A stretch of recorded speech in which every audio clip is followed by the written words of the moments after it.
Airport Beach on Lake Waco also flooded, as well as other areas of the park. Fox 44's Michelle Trotter tells us the Army Corps of Engineers says all the parks around the lake are now closed until further notice.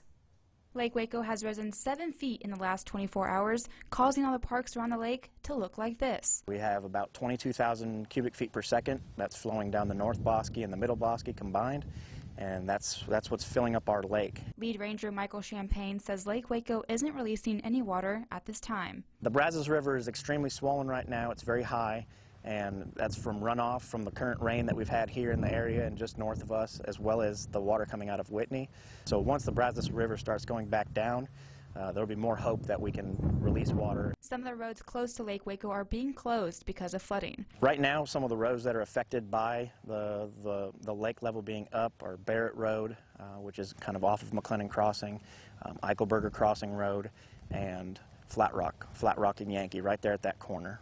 Lake Whitney's water level has jumped 3 feet in the last 24 hours, prompting the Corps of Engineers to open the dam. As of 3 p.m., it's released 19,000 cubic feet per second into the Brazos River. Once the waters begin to recede, that's when we'll start backing off on the releases. But there's currently no plan to reduce the release amount at this time.